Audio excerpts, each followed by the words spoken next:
9.5 is on direct variation. Direct variation is the relationship between two variables with a constant ratio. Constant of variation, it is the constant ratio, also known as the variable k in the equation y equals kx. That's the equation that you'll be using today. That is the direct variation equation. So k is your constant ratio that you'll need to find out. Very similar to slope. So you're going to find it the same way as slope. There is one little minute difference as to why we use the equation y equals kx. So that being said, earnings. The amount of money Serena earns at her job varies directly as the number of hours she works. Determine the amount Serena earns per hour. It says right here in the little hint there, it says since the graph of the data forms a line, that it will have a constant rate. And we need to figure out the constant ratio or that constant rate. Now, two ways to find slope. One is rise over run. The other one is the formula y2 minus y1 over x2 minus x1. Since they have the graph here, I'm going to go ahead and use these 2 points, and I'm going to use rise over run to figure out my equation. Remember, your rise deals with the y value, your run will deal with your x value. Also looking at the graph, the y vertical axis is talking about dollars, so it's dollars over your run hours. So dollars per hour is basically what we're figuring out here. Now, the number one mistake is normally when you start out with this graph, I'm going to start out at this point down here and move this direction. A lot of people want to say that is 1 unit that they move. It is not. Look at the bottom here and notice that your intervals are going up by 4. So this is really plus 4 we moved. Now we have to go from where we last left off, and we moved up, not 1 unit, and not 2 units, but again, look at the intervals. The intervals are going up 20. So we'd say 20, 40. This is going up 40. Rise, giving us 40. Run, 4. Reduced, that would be 10 over 1, which is basically saying $10 per hour. So $10 per hour would be the k value there. Not only do we need to solve from using a graph, you might also need to use an equation. So we have shopping. The total cost for the cans of soup varies directly as the number of cans purchased. If 4 cans of soup cost $5, how much would it cost for 8 cans? It says write an equation of direct variation. That direct variation equation is y equals kx. It says let x represent the number of cans and y represent the cost. Well, we know for 4 cans, x is 4 cans, we're trying to figure out our k, that it would cost y $5. Now, in this problem here, we substituted in for x or y, x and y, because we knew them. So now we need to go ahead and figure out k. So basically what you're figuring out is dollars per can. So you need to get k by itself. In this case, you divide both sides by 4, and we wind up with k equals $1.25. Now we need to use this information and figure out what would it cost for 8 cans. So I'm going to use my equation y equals kx again. We know k is $1.25 per can. We need 10 cans, so I'm going to put 10 in for x to figure out y.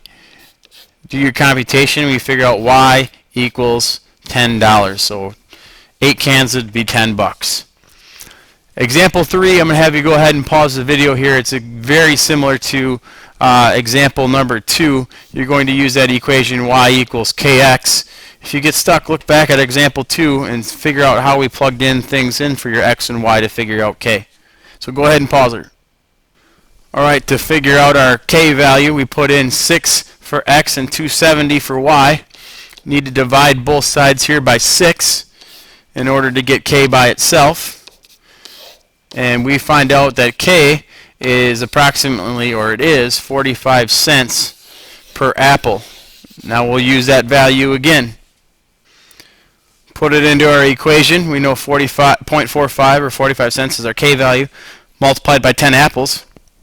And we find out that 10 apples is worth $4.50. So now we've used direct variation from a graph, from an equation, And lastly, we're going to go ahead and use it from a table. So we need to figure out if this table here has direct variation. If it does,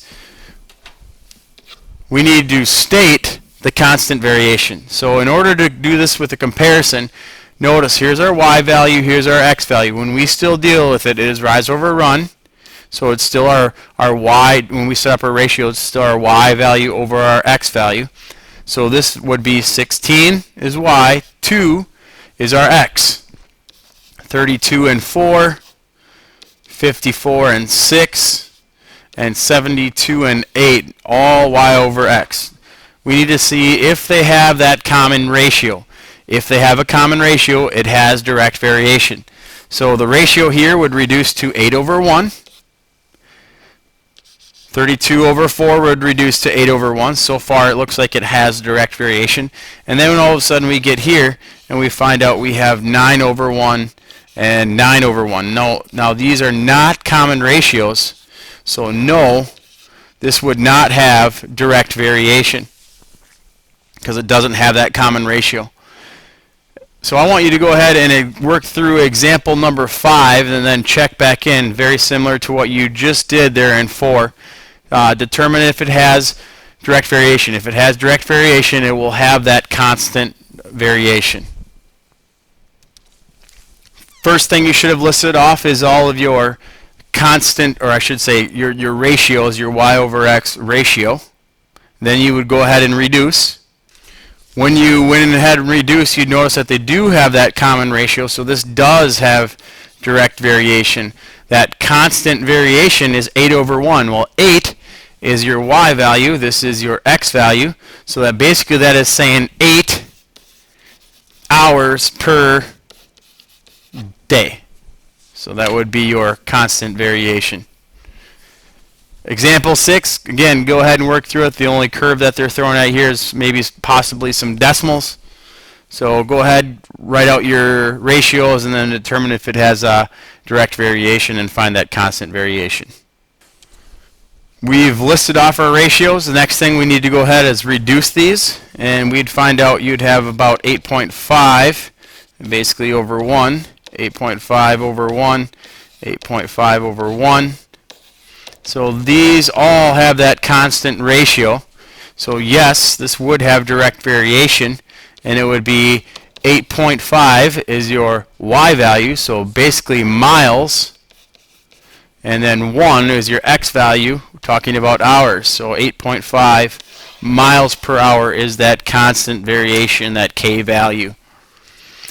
Last here is just looking at these tables. We've talked about proportionality and non-proportional linear functions. The big thing that I want to tie in today is, remember, proportional goes through the origin. Non-proportional does not go through that origin. We're talking about direct variation today. Direct variation has that constant ratio.